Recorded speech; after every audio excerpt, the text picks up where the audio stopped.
Hello everyone, कैसे हैं आप लोग। क्या आपको पता है GSTR1 के बारे में?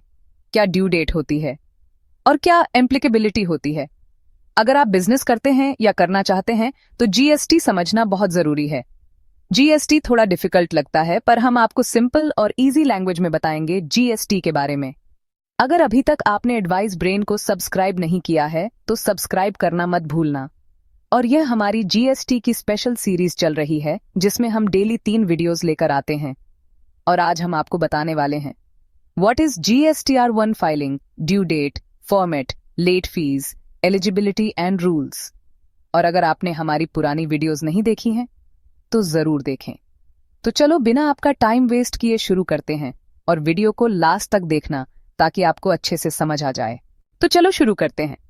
GSTR1 एक मंथली क्वार्टरली रिटर्न है जो टैक्स पेयर की सारी सेल्स, आउटवर्ड सप्लाईज को समराइज करता है। आपको इंश्योर करना होगा कि वैलिड GSTIN एंटर हो जब आप सेल्स इनवॉइस डिटेल्स भर रहे हो।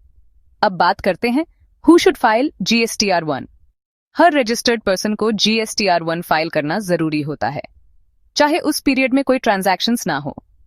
नील GSTR1 फाइलर्स के लिए first week of July 2020 SMS के थ्रू फाइलिंग का ऑप्शन भी दिया गया है।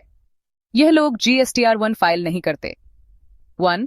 Input service distributors. 2. Composition dealers. 3. Suppliers of online information and database. Access और रिट्रीवल सर्विसेज ऑइडार जो खुद टैक्स पे करते हैं एज पर section 14 of the IGST act. 4. Non resident taxable person. 5. Tax payer liable to collect TCS। 6. Tax payer liable to deduct TDS। अब बात करते हैं GSTR1 की ड्यू डेट के बारे में। GSTR1 की ड्यू डेट्स आपके एग्रीगेट टर्नओवर पर डिपेंड करती हैं। जो बिजनेसेस की सेल्स 5 करोड़ तक होती है उन्हें QRMP स्कीम के अंडर क्वार्टरली रिटर्न्स फाइल करने का ऑप्शन होता है और ड्यू डेट होती है 13th of the month following the relevant quarter. Example, January to March 2025 का return the 13th of April 2025 को फाइल होगा। जो tax payers QRMP scheme opt नहीं करते या जिनका टर्नओवर 5 करोड़ से ज्यादा होता है उन्हें हर मंथ रिटर्न फाइल करना होता है और ड्यू डेट होती है 11th of the next month.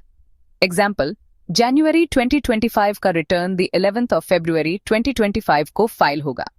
और जो लोग का टर्नओवर 5 करोड़ से कम है और उन्होंने QRMP ऑप्ट नहीं किया उनके लिए भी due date 11th of the next month ही होती है। अब बात करते हैं एक इंपॉर्टेंट क्वेश्चन के बारे में। 1. Should I file GSTR1 even if there are no sales in a month है। GSTR1 फाइल करना जरूरी है चाहे आपके पास कोई सेल्स ना हो। ऐसे केस में आपको नील GSTR1 फाइल करना होगा। 2. Can I file GSTR1 after the due date है। आप GSTR1 ड्यू डेट के बाद भी फाइल कर सकते हैं, लेकिन इस केस में आपको लेट फीस देनी पड़ती है जो डिलेड डेज के हिसाब से होती है। तो दोस्तों, आज के लिए इतना ही। अगर आपको ये वीडियो पसंद आई हो तो लाइक करें, शेयर करें और ऐसे ही और इन्फॉर्मेटिव वीडियोस के लिए चैनल को सब्सक्राइब करें।